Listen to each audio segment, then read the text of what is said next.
What's up, you guys? Sean Ross Sapp. Welcome to Fightful. It is October 18th, 2023. This is usually where you'd see the Hump, or formerly the List and your boy. But Jimmy Van is out today. So I'm answering your super chats. I'm answering your Humper chats. And then, half past the hour, we are going to be joined by Matt Cardona. He's going to be talking about major pod merch, major bendies, big rubber guys, wrestling in general, all that good stuff. So if you have questions or statements that you would like to get read, like to get addressed by him, go ahead and send in those super chats. Send in those Humper chats over at humperchats.com. Please leave us a thumbs up on this video. That helps so much. On Monday, we had an interview with CJ Perry drop. On Tuesday, we had a Billy Corgan interview drop.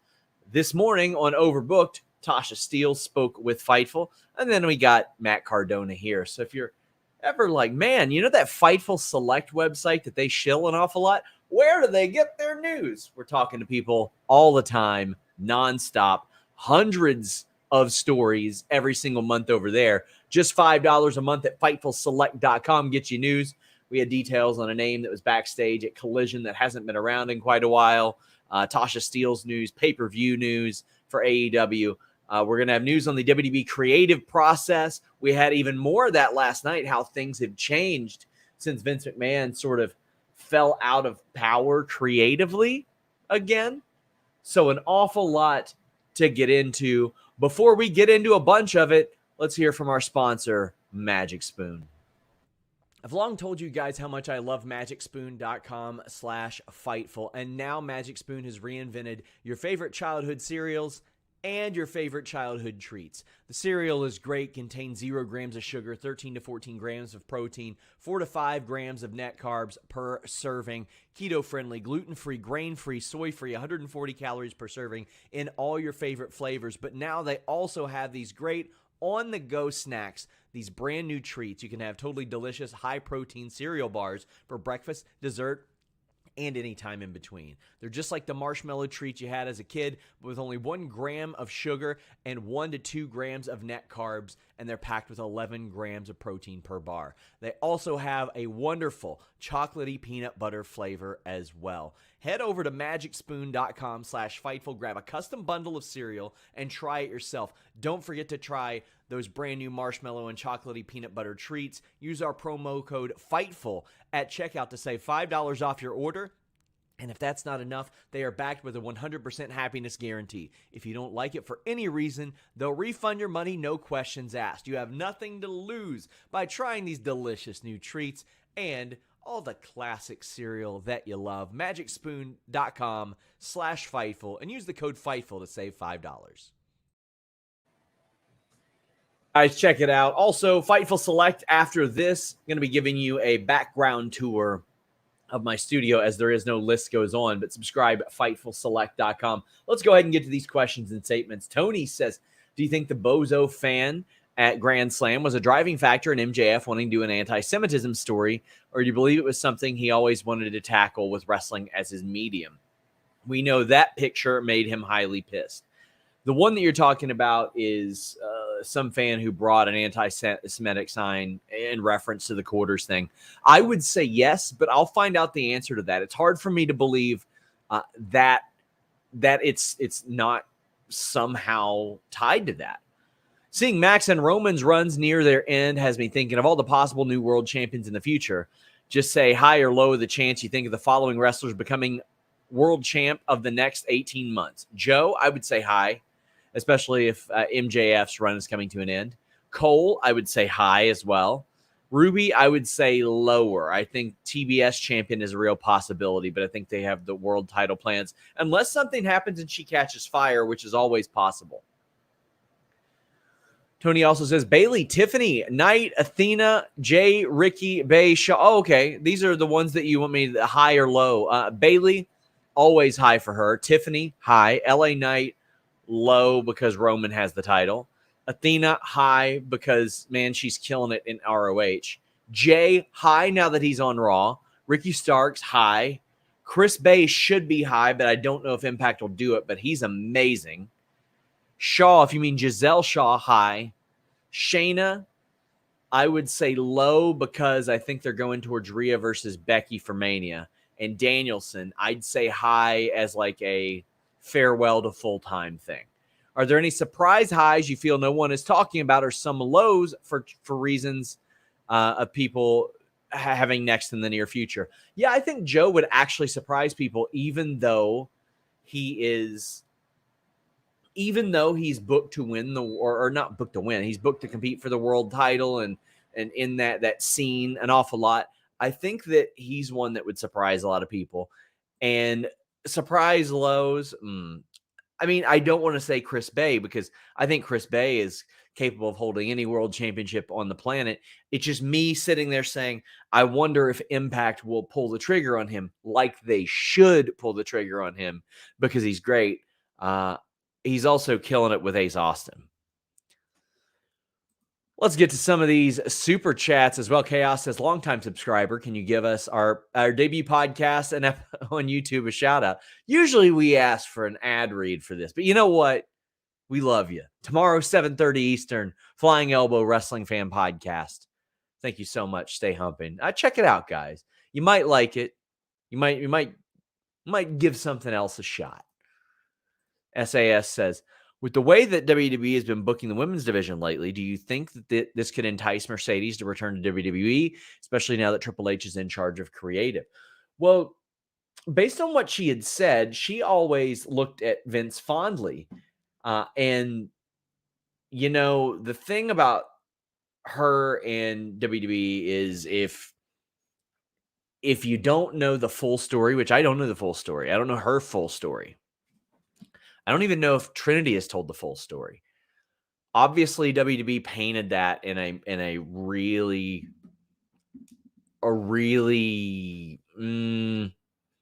unfavorable light for them, right?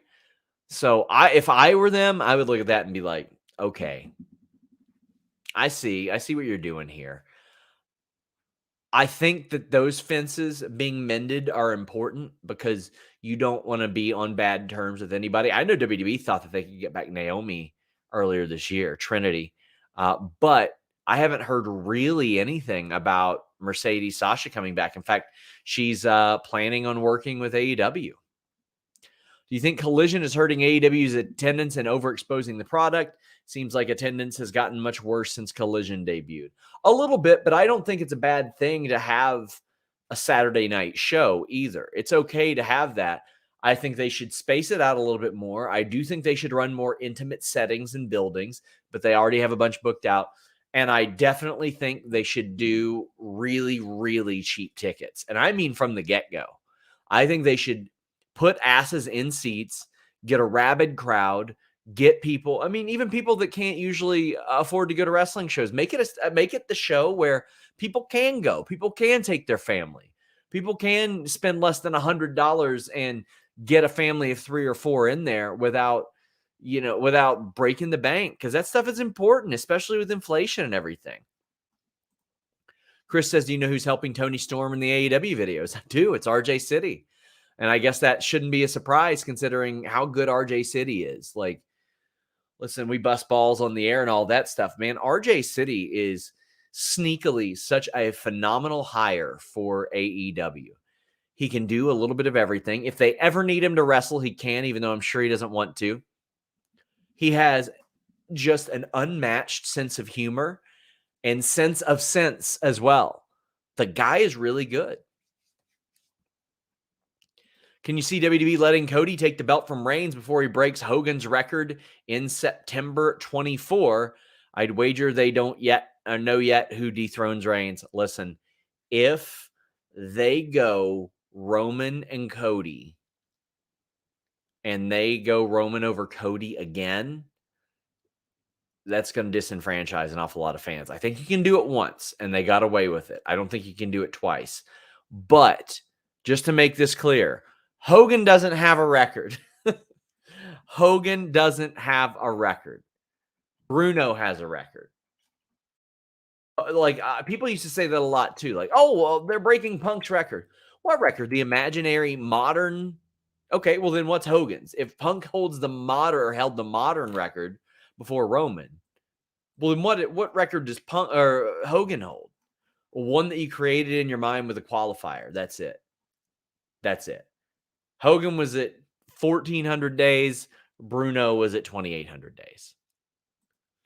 K775 says, do you think Jade showing up at the end of NXT, we could see her showing up on NXT next week for her first major angle, or do you think she's Raw or SmackDown bound? I'm not sure that they know, KE775. I'm not sure that they really have any idea of where she's going to go.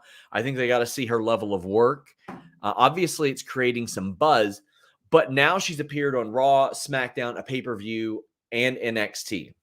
How many times can you do that? What are you going to do? Have her walk up to Akira Tozawa on main event and be like, hey, like one of those? You at some point, you got to do something besides her existing and being there. I haven't heard about her being at the PC yet. I haven't. I will dig into that, though. But I'm not sure that they know where she's going to go. And I don't know if maybe she is training privately or something like that. But, I mean, very clearly they have a way that they want to do things.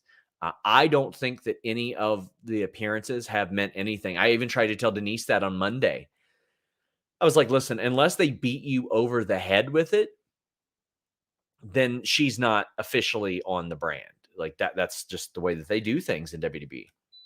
Get those super chats, get those humper chats in. We would greatly appreciate it. Matt Hennessy, look at this big, badass super chat that we're going to spend some time on. Matt, thank you so much. Let me get me a drink of this cucumber lime water, my favorite. I get people are skeptical with the merger being done and Ari removing Vince from creative and Vince no longer having majority voting power. Do you think this is a plan by Ari and Nick Khan, given their close relationship in the past, to sucker Vince in? Yes, I do think so. And that's knowing Ari Emanuel's history of being very cutthroat in business. There was recently an article, I can't remember who published it, but it really highlights a lot of his cutthroat business practices and really some unsavory ones as well. Nick Khan is one of the smartest guys that has ever existed in pro wrestling. Period, point blank. The guy is really, really smart. He's really savvy. He knew what he was getting into, and he knew what the step was the whole way. Now, I'm not going to say that he or anybody close to him leaked the Vince stuff, but somebody in WWE last year leaked the Vince stuff. And there's a reason why they don't leak it to Fightful or, Dave or anybody like that. I'm very confident in the level of work that we do and the reporting. But if a wrestling outlet had reported that, it's a blip on the radar and people move on. But when the Wall Street Journal reports that, investors specifically pay attention to that. You can't just move past it. So that was intentional. The leak of, the board all voted against Vince being back, that was intentional. The information getting out there about the subsequent claims, intentional. The information regarding Vince pushing his way back, intentional. I will say that from a company line, I haven't had an official confirmation, but I have had people in the company saying it was an Ari Emanuel decision. He wanted people to stay in their roles. He recognized when looking into the company that not only did numbers not get hurt when Vince left last year, but they excelled, they thrived and succeeded and put them in a better financial position as well for the merger. So I think that he looks at that. He's familiar with Nick Khan, and he understands that Nick Khan is a big part of that as well. And whoever Nick Khan trusts in that role is probably a smart idea. Triple H is trusted in that role. The talent like him. Based on what I understand, staff generally likes him. Vince had outstayed his welcome. Talent were no longer comfortable having to answer to stuff that he had done and have like his input on creative. Now, I should say this. Vince had not interacted directly with creative this year, except for that Raw after Mania where I said he Tasmania deviled the script. He just showed up, ate the script, spun around and left. And a change to a match at Mania that I had heard of. But largely other than that, I just think that Vince overstayed his welcome. I don't think that at any point over the last 15 years was he consistently creatively good. There are some really good things that emerged over the last 15 years. There was the CM Punk story that had major hiccups. There was the Shield. When they brought the Shield in, they changed their production style to make it almost unwatchable. Yeah, there was the Nexus debut. Well, how'd Nexus end up? If you date back to like 2005, Batista and Triple H even say, like, we had to talk him out of doing that damn match. We had to talk him out of doing that match at Survivor Series instead of WrestleMania. From your understanding, how big a role did 1,000 days play into Reigns retaining at Mania? Could I ask for your take on SI's report at Rock at Mania? Listen, I want to say this. I think SI's wrestling reporting has stepped up significantly in the last few years. There was a time 3 or 4 years ago I had to debunk a lot of Sports Illustrated stories. But of late, I'm not sure exactly who they talk to or if it's a Fed story. So, and by that, I mean like a story where they don't go to somebody seeking information, but the company goes to them. That's what happened to me with the Punk story. It wasn't me hunting that down. I had already been working on that, but it was WWE being like, we don't want to set unrealistic expectations. This might have been that with The Rock. But I would say that the 1,000 days probably played some sort of role, and they felt comfortable in doing it. And Roman has a say. As of this year, Roman Reigns had a say. We published that story on Fightful Select. When will he lose the title? Whenever the F he wants. NFL hurting Raw ratings a lot. Will Raw move days? If the media partner in which WWE is acquired by wants them to and pays them accordingly, they will. Yeah, but as of now, no. Because, I mean, football, you got what? October, November, December, September, October, November. About 4 months of Monday Night Football. Any update on AEW's television deals negotiations? I will have an update. I can't tie it up right now. It'll be on FightfulSelect.com, but more of the same. Dick the Cock Johnson says, know if there's anything to me at NXT, considering I imagine she's just visiting, but it seems odd they'd put her where she's so easily visible on camera. I don't know if there's anything to it. I know that she's in the area training a lot. She trained with Natty. She's trained with some other people, but I know that she does hang out in the area here and there. Mike the Jeweler says, for the regular chat, SRS, my friend, let's get ready to hump. Says, every show is amazing. Best $54 in the business. That's right. That yearly subscription of Fightful Select, just $54 a year. Says, shout out to magicspoon.com/Fightful and my IG, Mike the Jeweler _ATL Humper Chat for the plugs. Listen, that man gives me enough money to plug his stuff all the time. Sincerely, follow Mike the Jeweler. He does incredible stuff for an awful lot of people that you guys are going to know. Mike the Jeweler _ATL on Instagram. This guy is incredible. B Sweet says, surprised to learn Aldis is only 36 and working a GM role on TV. Not familiar with his in-ring work, but he has a great look. Do you know why he walked away so young? I think he'll do great as a GM.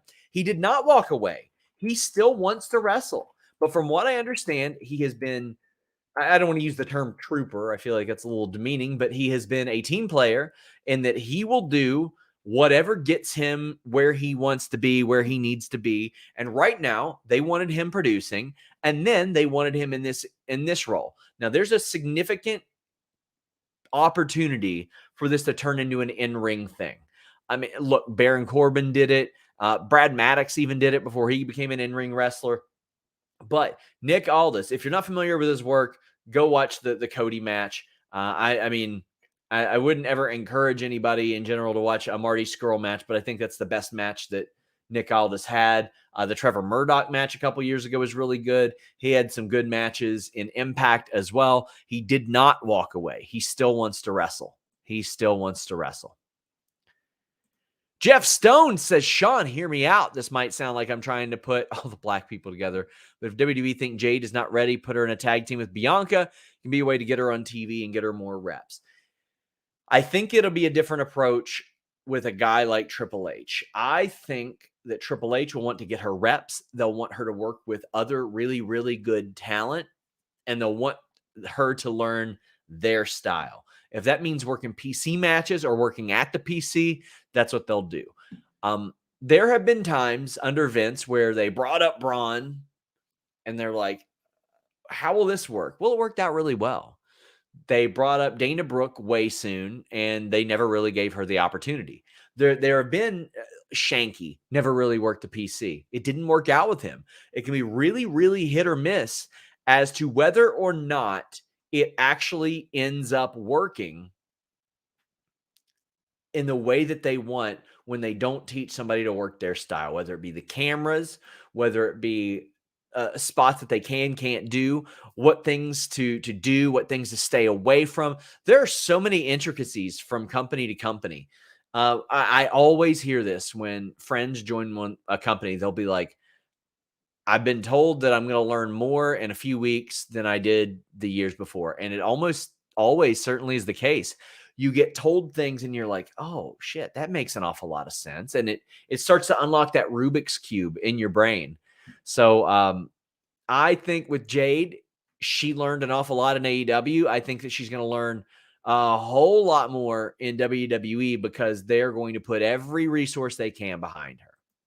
Starks and all this were the best of pre-COVID NWA. Man, Zicky was good. Eddie Kingston. Pre-COVID NWA was where it was at. I think that for a period of time, NWA had the best TV show in wrestling for a while. Guys, I'm going to get this second sponsor in before Matt Cardona joins. Check out NordVPN.com/Fightful. I'm traveling a lot, and when you travel, you got to protect your data. You got to protect your privacy online. NordVPN.com/Fightful allows me to do that, allows me to browse safely and securely. When you go to an airport, when you go to an arena, a restaurant, a hotel, you're usually connecting to that unsecured Wi-Fi, which leaves you susceptible to having your data stolen, any number of things taken from your private connection or what should be your private connection. NordVPN.com/Fightful makes it a private connection with the fastest VPN in the world, a 30-day money-back guarantee, and a ton of other features in addition to that peace of mind that you get when you can browse safely and securely. And I'm talking all your devices: Surface Pro, laptop, desktop, PC, smart TV, router, phone, whatever you're taking with you. NordVPN.com/Fightful will add extra layers of security to your digital life. You can get a password manager, a file encryption tool. Be safe, be smart. NordVPN.com/Fightful. Guys, get your super chats, get your humper chats in. You can send some for Matt Cardona shortly as well. KE775 says, do you think this trick story is Carmelo's NXT exit story? I do. I think that Carmelo is absolutely ready, and the roster is ready for him as well. I hope that they book him a little bit better than they are, or not a little bit, a lot better than they are Johnny Gargano, but I think now that Tommaso Ciampa is back in the fold, that'll help him a lot too. But yes, I do think that this is them preparing Carmelo for a call-up. I don't know that for sure, but I definitely think that it's a likely possibility. TK says, is there any legit scenario where Vince can weasel back into creative if anything goes through, or if everything goes through Ari? I don't see it.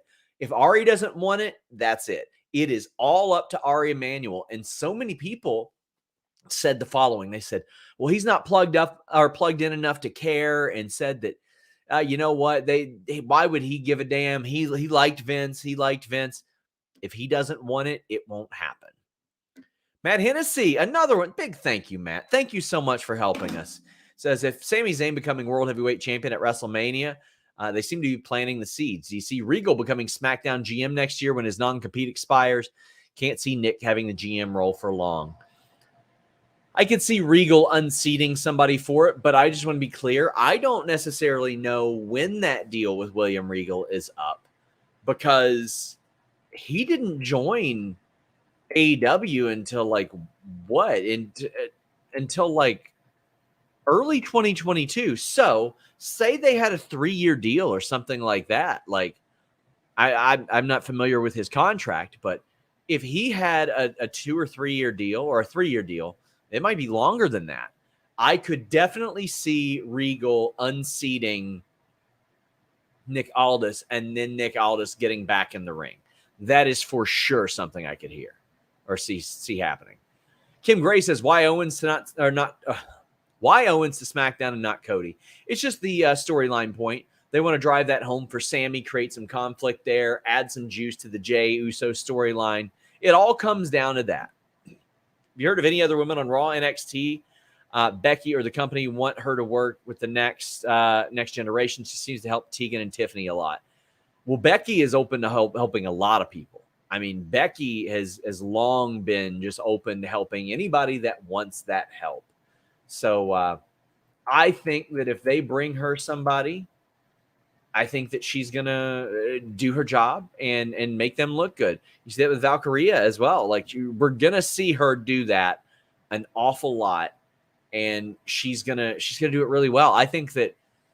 See, I feel like she could help Jade in a story as well, but I'm like, man, I don't want them to blow that yet. We're Copeland and Stark shooting a little, yeah, but there was no heat there. No heat there.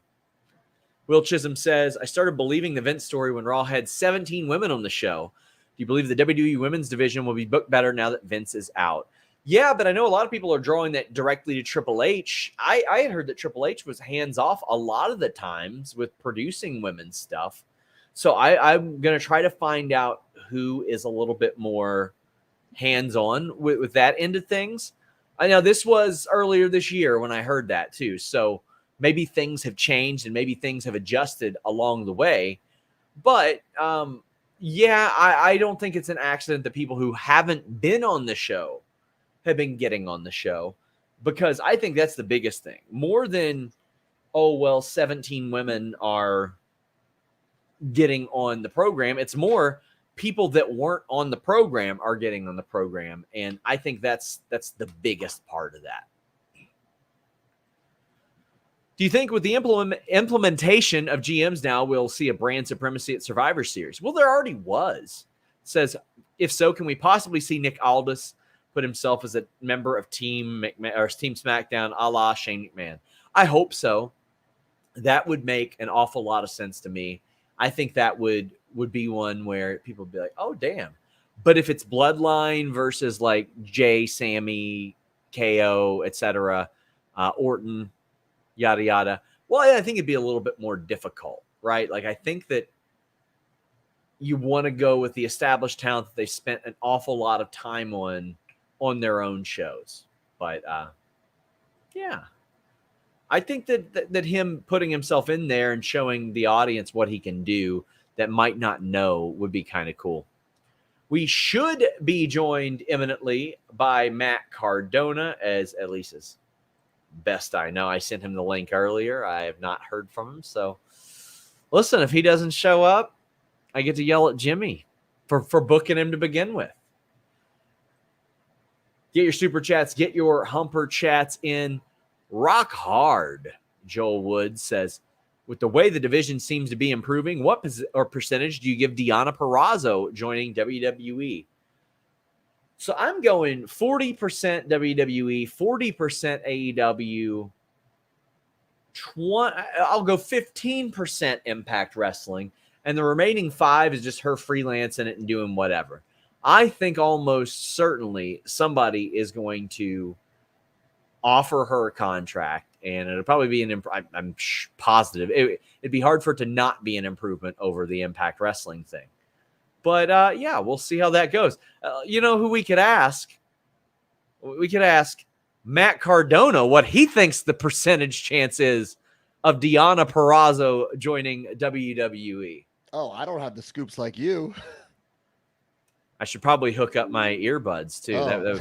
That would probably be helpful instead of my speaker sound. We have Matt Cardona here of MajorPodMerch.com. Oh, that's right. Nice plug. Yeah. You can move your camera up if you want, unless you want us to cut your head off. I think it's you guys. There we go. Why do you guys make me so big? I mean, I'm pretty big, but to promote the big rubber guys. Oh, I appreciate it. Yeah, how you doing, man? I would say go buy this, but beautiful. He's sold out though. He's sold out. Oh, He sold out. Sorry. You sold out. That's for sure. What do you mean? I mean, I'm the indie god. I didn't sell out. Do you know how often I get like you make one of those, you post one of those teasers, right? You're like, hee, I'm coming back home. And then I get 15 questions on my Q&A. Like, is he coming back? Is he coming back? And I'm like, guys, last time I talked to him, he seemed very happy with what he was doing. Especially coming back from Australia World Series Wrestling, the amount of money I made, it was more. I made more in 6 shows than I made my first year in WWE developmental, but still. Pretty impressive. Blade says Cardona low blowing Cassie Lee over and over again and doing absolutely nothing was comedy gold. Well, that's one of my moves. So I wasn't, I was deep in the match. I wasn't thinking, and I just went for one of my moves. And it didn't work for Maki either. Out. Didn't work on Maki either. No, it did not, But see, I'm so invested in the match. I'm not, I just want to beat my opponent by any means necessary, Well, you're beating the competition with these big rubber guys. They're hot product. Guys, right now, majorpodmerch.com, Randy, Macho Man Savage, Andre the Giant. This is no bootleg. We officially signed these guys to our toy line. Big rubber guys. They're, it's a tribute to the LJNs of the 80s. So we're kind of continuing the line. Obviously, they made Macho Man before, but not like this iconic look with the bandana. And Andre the Giant, for instance, here is the Andre that they made. His knees are bent. He's not even tall. And this black strap is just painted on. I always thought that was so weird. Like I came in after the LJNs, but I'm like, man, you've got the Giant and you're bending his knees. Accentuate the positives. Right. So we got a tall MFer with the strap molded on. You can get it in the black. You get a variant in the blue. It's a 2-week pre-order, but the pre-order is the order. If you miss out, you're gonna have to pay big money on eBay. So we've done myself, Brian Myers, Demolition, Ric Flair, Sergeant Slaughter, Janetti, and these are the latest 2. So get them on majorpodmerch.com. I know your boss is a big fan of the LJN line. He is. Yeah. He does not have the Janetti with rabbit accessory, though. Did you see that one? No, that's not real. I know he has one. This is the Sergeant Slaughter unreleased prototype. Oh, I'm just. Janetti said on Facebook that he fucked a rabbit the other day. So. Oh, did he? I don't. I'm not privy to that info. Have you seen Jimmy's LJN collection? I've seen it. I've also seen his paint. He has a painted Sergeant Slaughter, but I broke the news to Jimmy. I think it's unofficial. Really? Yeah, I mean, listen. So we also in the Big Rubber Guy, we made Sergeant Slaughter. This is our version of the Sergeant Slaughter, which is basically exactly like the one that was supposed to come out.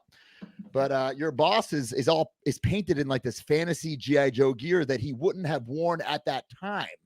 So I'm not doubting that the actual figure is real, but I, with 100% certainty, can say that figure was not painted in 1984. Listen. It's a gear he had not worn yet. It doesn't make any sense. You're not going to find any arguments out of me on that. So like, especially maybe an LJN employee still painted it, but he did not paint it in 1984. It was not supposed to come out looking like that. Well, it came out. I leveraged that situation into a raise, so I'm glad that like whatever. Listen, we got people asking regular wrestling questions. Let's get some questions in for Matt Cardona. We have Mike the Jeweler saying, "Read with Matt on stream, please. Let's get ready to hump with the Broski and SRS." Why are you asking Matt Cardona what Sting's announcement's going to be? I'm not sure. He's not sure. I don't know either. I'm not sure. But he says, "What up, Broski? I see you got the gold, but if you need some ice, let me know. I got you." This guy, jewel shoes, watches, everything. I just bought a Rolex. Did you? I'm good for a while. Indie worker buying Rolexes. Couldn't buy it with my WWE money, but I'm buying it with my indie money. In Atlanta, Cody wanted to make sure that people saw your Rolex. I think that was the debut of the old Rolex right there. Cody kind of bullied me into buying one. So did he? He did, yeah. See, that's the type of thing, like, quarterbacks get their offensive linemen Rolexes and stuff like that. Like, Well, he didn't get it for me. He just I know he bullied me didn't get into it. I buying know he didn't. If you have, like, are you going to gift Steph DeLander a Rolex? She's sort of I your don't think offensive so. lineman. I gifted. She's in my other toy line, Major Bendy's. Yeah. I gifted her a spot in the lineup. I've got So. the first series right, like 6 feet to my right. Only the first. We have like 100 figures by now, pal. Yeah, I know. Y'all stopped sending them to me. What gives? Well, we wanted you to promote the first set, you know, and then now it's kind of self-sufficient. You know what I'm saying? And I get the Hornswoggle. It's like, all right, listen, I see why he's in the first line. Less materials used. Oh my, you like, can't say that. Like what? You what? can't say that. You can't say that. Oh my, you can't say that. Come on. Do you have an update on when Dexter Loomis is coming back to TV? Because I don't. Not sure. That guy's jacked though. So you know, if He I is was jacked. booking, I'd put him on television for sure. A lot of people don't know this. He did the original 10 pounds of gold. He narrated those. Did he? Yeah. If I was in charge of WWE, I'd bring back the WBF, and I'd have Dexter, you know, as one of my top guys in the WBF. He's a hell of a physique. Oh yeah, for sure. Yeah, yeah. Rock hard. Joel Wood says, Mr. Cardona, you've been on my short list. I've wanted guys to return to WWE for at least a year. Call me a mark, but I got to know, what are your conditions for you to return to WWE? How does that negotiation go? Listen, if I got a phone call right now, of course I'd pick up and we'd have a conversation.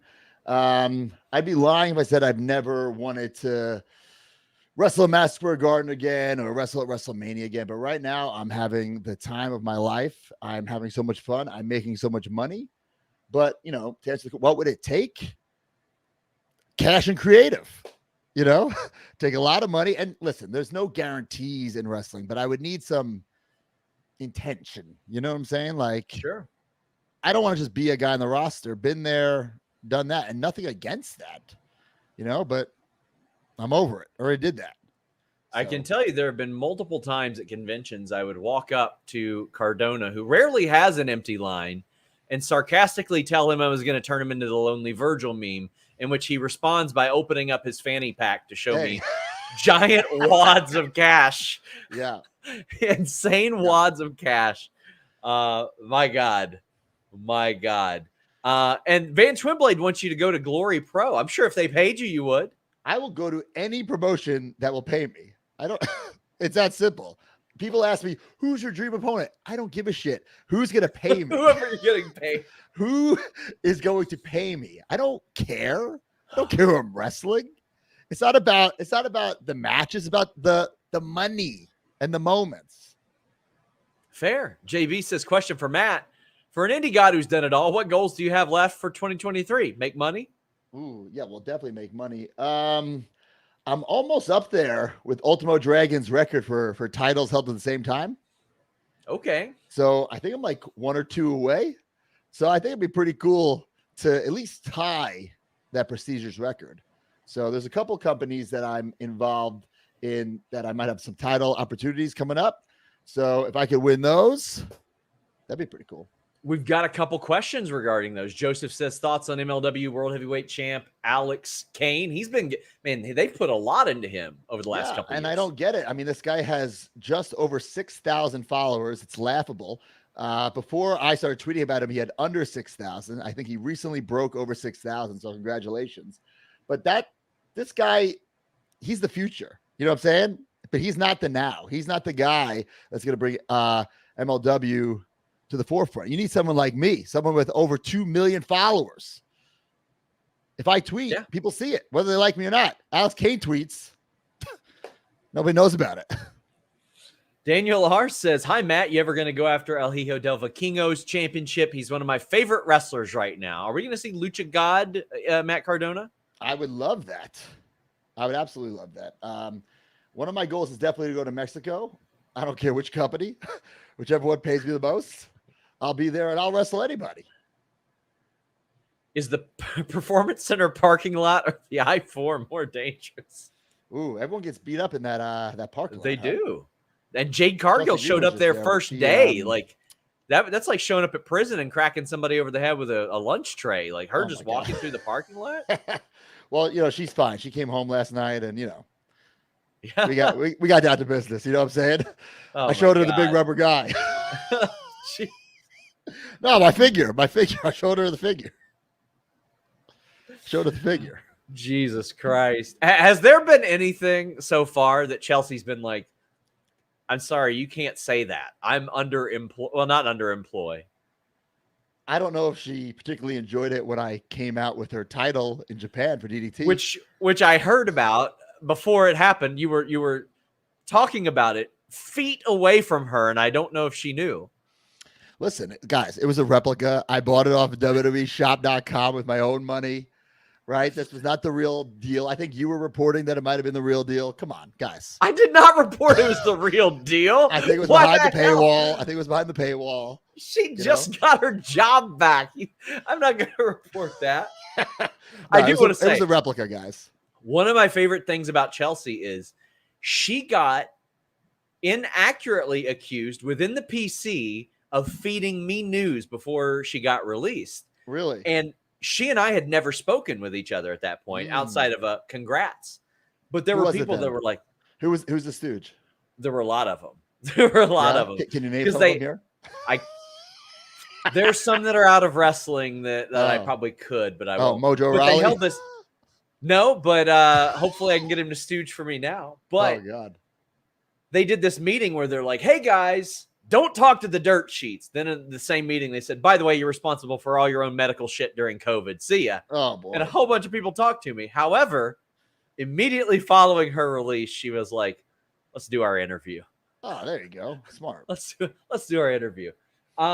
Daniel says, Matt, will you ever do a crazy Ciampa beard? No. Why look not? At my face. Look how fucking handsome I am. You think I would have covered this face up? I just went to the barber today, got cleaned up a little bit, but the long beard is not for me. Not my style.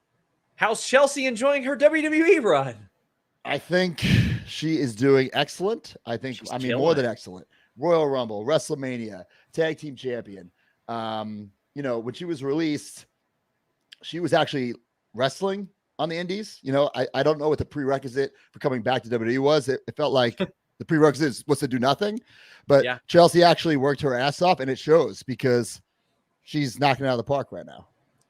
She's been on TV for like almost every company except for like maybe AEW, like Lucha Underground, MLW, ROH, Impact, done NWA, done everything. And I'd argue that from all those rehires, she's been the most successful. You know what? Yeah, I would say so. When I heard from one of my sources that she'd be doing a Karen gimmick, I was like, oh, well, that's a home run. Right, for sure. Because she gets it. Listen, we all have to wrestle, but everyone can wrestle now. Yeah. It has to be a character that the fans connect to, whether they love you or hate you. Robert Gary says, Indie God, do you think Brett would ever pad the lope enough to put you versus Ultimo Dragon at, say, spring break next year? Bro, I would love that. The match almost happened. I don't know if I'm supposed to say this, but I'm going to, because what are they going to do, fire me? It was supposed to happen at WrestleCade this year, but I heard Ultimo Dragon's price was a little too high ski. Which means Sonny Ono's price was too high. And I certainly wasn't lowering mine, pal. Damn, I'm going to be at WrestleCade this year, too, so that would have been cool to see. Damn, man. Do y'all have Ultimo in any of your lines? We do not. No. Sonny Ono, what are you doing, man? Get on this. Get on this. I know it's up to him.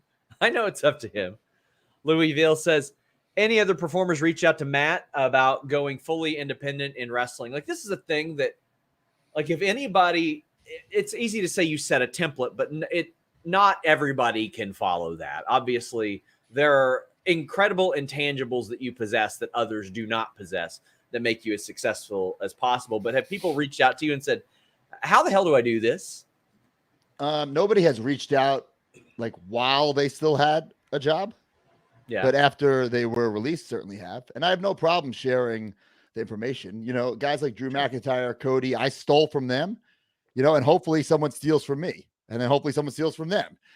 I'm trying to prove that you don't need a major company to be a successful pro wrestler. I don't care how you define success. If you define it by accolades like PWI rankings, if you define it by money or happiness, I am the most successful I've ever been in my career. And there's no denying that.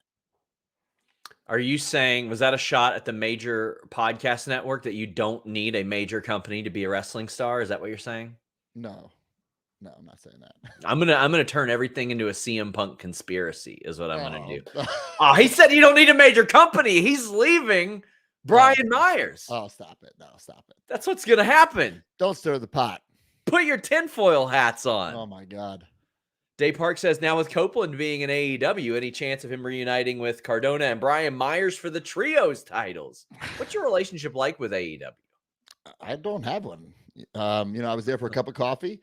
It was a good, fine time. I had 2 matches and 3 shirts, and I was never invited back. And the rest is history. So that's that. Listen, I still watch the product. I think what they're doing is incredible. It's whether you call it an alternative or competition, it's there. And there's no denying that. And it's made wrestling better for the wrestlers. It's made wrestling better for the wrestling fans. So anyone who hates on AEW, I think you're a fucking idiot. Would you ever do like if they needed a Joker in the Battle Royal or something like that and it made sense? Would you hop in and do a one-off? If it made sense, I'll do anything. Okay. I'd sign for 10 years if it made sense. Fair. So a question that I have. So we've seen the major bendies. We've seen the big rubber guys. Yeah. We've also seen other companies like sort of bring back the bone crunchers and things like that. Are there any other brand or any other styles that you look at and you're like, oh, I'd like major to get into that in the future? There's so many companies doing like the Hasbro style. Some way better than others. Like I think Zombie Sailor is the number one, the heels and faces. Of course, I'm in that line. Those bone crunchers you're talking about from Figure Collection, those are really cool. Maybe I would like to do eventually the ECW type. That's all I'm collecting right now. But man, if you're doing it the right way, it would cost so much money because there's so many different parts. And if you're true to the original line, not one piece is ever, reused unless it's like a new Tommy Dreamer. You know what I'm saying? No one shares the same arms or legs or stomach. So if you did it the right way, it'd be incredibly expensive. Yeah. I collected Jack's Bone Crunchers because I adored how ugly they all were. Yeah. And the ECW ones because they're beautiful. They're gorgeous, phenomenal figures. And like I said, they're all unique, which makes them so special. Yeah. I mean, my God. So in collecting the Bone Crunchers, I was like, I guess I got to get these stomps. And then I'm looking at them, I was like, oh, brother, Hawk is the same size as well, listen, that was the late 90s. Yeah, for sure. It was terrible. They were in a cutting phase right there. All those stomp figures, they were all shredded and had like these tiny arms. They all have the same exact body. But they spent so much money on all this extra accessories, so they had to cut costs somewhere. Will the Middle of It song or Middle of It Now song be used again? When Myers and I got put back together in WWE, whatever that was, 2019, right before we won the tag team titles, we asked if they could use that song. And we were told that it was like not HD enough or something like that. Like it was too old. I'm like, that doesn't even make sense because like a year later, Morrison came back with same timetable, MVP. So they wouldn't let us use it. And then they made us some of the worst music in pro wrestling history. I remember they played 3 different tracks for us. It was like generic song number 53, number 75, and 92. Which one do you want? Horrible. I know they've moved away from using Jim Johnston stuff. They've moved away from using CFO stuff. It's basically whoever they're paying at the time, which to me, I don't know how a company like WWE has not just found a way to license their own stuff in perpetuity, depending on who the producer is. Like, just get the rights to everything. Like, if you're going to hire these people. Yeah, I don't know enough about all that stuff. But yeah, we wanted to come out to that song. Didn't happen. This one sort of, I don't know if it involves you or not, because MLW has their relationship now with CMLL and New Japan. But thoughts on the CMLL AEW partnership with AAA still involved? Is this anything you have ever had to navigate around? Because it seems like almost every company in wrestling outside of WWE and virtually everybody plays nice, except for CMLL and AAA. It doesn't affect me one bit. So I don't care. I feel like it would affect you greatly considering how much lucha shit you do. It would not affect me. Listen, I haven't worked for either promotion. So unless one books me, the other one wants to book me, there'd be a conflict of interest there. But otherwise, I'm honestly kind of surprised that AAA has never brought you in. they've reached out a couple times, but it's always been last minute, and my calendar is full. And I'm not a big cancel date guy. You know Yeah, of course. So what does it take for you to cancel a date? it has to be really big. Okay, fair. Yeah. I don't want to be like me. Just being a replacement is not really big to me. If I'm not the main priority or one of the first priorities, then I'm not going to be last pick. Sorry.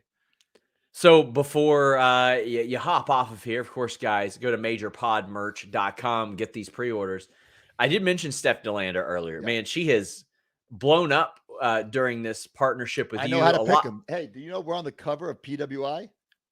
I don't give a shit about that. Well, I do. First independent wrestlers on the cover of PWI ever. Really? Unless you want to count like the territory days back in the 80s. I mean, yes. You won the Fightful Award for Independent Male Wrestler of the Year. Chelsea, funny enough, won it. If I don't win it again this year, I smell collusion. Well, it's being consolidated into Indie Act of the Year, so it'll probably be yourself and Steph DeLander. Well, if it's not, then it's like, it's bullshit because there's nobody who comes close. There you go. There's just nobody, and that's a shoot. There's nobody. And I mean, Chelsea won Independent Woman of the Year while under WWE contract, technically. See, we do it all in this house. Come on. That's true. That's true. So, I mean, Steph has really transformed her career. There are a whole lot of people that after they train at the PC, whether or not they had history in wrestling before or not, once they get released from WWE, they go away. And that was not going to be the path that she was going to take. And she's doing some incredible stuff with you and without you. Yeah, she's doing great. I saw her in Australia last March or April. I said, who is this tall son of a bitch? The blonde bangs, the piercings. I called my wife, Chelsea Green. I asked her, I'm like, hey, I'm going to ask this girl to be my heater. Are you cool with it? She said yes. Then Steph said yes. And then the rest is history. I knew in wrestling, you got to get momentum and you can't let it stop. So we joined forces in Australia. And the next weekend I had bookings and I just flew her in, paid her, put her up because I knew the act needed to keep going. So I invested in us. I invested in her. I invested in myself. And now, everybody knows who she is. Sometimes people just need that opportunity. And that's an opportunity that doesn't come somebody's way an awful lot, but it's very clear she had invested in her look and her presentation already to a pretty extreme degree. Yeah. And she's so concerned about wrestling matches. I'm like, Steph, can you choke? Can you throw baby powder? Can you rake somebody's eyes? Can you take your shoe off and hit something? That's all I care about. But she wants to wrestle still. So sometimes all right, can we book Steph in a match? Just to shut her up. I'm kidding, but I'm not kidding. Listen, RJ City just got hired to make jokes into a camera. He ain't never taken a bump again. I love RJ City. He's great. He's wonderful. He's great. But I love that somebody who, she very clearly put so much into wrestling and loves wrestling, but my God, to prove that versatility has got to be pretty beneficial. Absolutely. And I'm somebody whose brain doesn't shut off because this is my life. This is my job. So I'm always thinking of ideas. And I'm always wanting to do more. And she is the exact same way. So it's a perfect pairing because if she wasn't that way, I would have, kicked her to the curb months ago. But we both want this so badly. That's why we've been traveling all over the world together. So, of course, the Big Rubber guys, again, the pre-order is the order. You can check that out at majorpodmerch.com. Also got shirts up there. You've got other major bendies up there as well. Where else can people follow you, check you out, or buy your stuff? Social media. You'll see everything I'm doing. I have my pre-workout, my Always Ready pre-workout. I have my Always Red wine. Have you gotten some of that? You a wine drinker? I've never drank alcohol in my life, actually. What about a pre-workout taker? You pre-workout taker? I am a pre-workout taker. Yeah. You gotta try that Always Ready, baby. I will. If you gotta choose one or the other, either the Always Red or the Always Ready. You can't say you don't drink, you can't mix them. And I don't work out. It's one or the other. You know what I'm saying? I will try the Always Ready. I absolutely will. Matt Cardona, it's always awesome to have you on. If you're at WrestleCade, I'm sure I'll bug you to do an interview. Vending myself because I don't want anyone taking any of my money. I always go, fly myself in, buy the table, vend myself, count my own cash. I don't want Joe Schmo getting a cut of me. You know what I'm saying? I've worked too damn hard for this. It's free advice there, which, I mean, not everybody can do that, I'm sure. No, because, most people are fucking lazy. And they just want to sit there and sign and not think about it. You should have saw me on this Australia trip. Like, everyone was laughing at me because every morning we had a flight to a different part of Australia. And I got 5 bags of merch, and like, I'm legit falling over with these bags. They're all dropping. Everyone's laughing. At the end of the tour, who was laughing, counting their cash? It was me. It was me. What do? Do you just drag back empty bags? Yes, because I bring giant duffel bags and then I condense. So I flew over with 5, and I left with 1 checked bag, which had no merch in it, just like clothes and stuff like that. Check it out, guys. MajorPodMerch.com. Of course, everything Major Pod is doing is good stuff. Matt Cardona, I want to thank you so much, man. Thank you. I get paid for this, right? Until next time, guys. Matt Cardona is out of here. We'll give one good look at it. No, sorry, that's a Jimmy Van deal. That's a Jimmy Van deal. Oh, wait. If it's a Jimmy Van deal, you ain't getting paid. I wrote that article for the magazine. No payday. How about this? You paint yourself up like Sergeant Slaughter, you might get paid $30K. Oh, 30? That's a big. He dropped 30? Is that public? I don't know. 30? I don't know. Probably. Woo.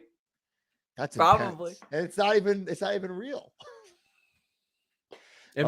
Paint yourself up like Naked Miss Liz. Imagine how much you'd make then.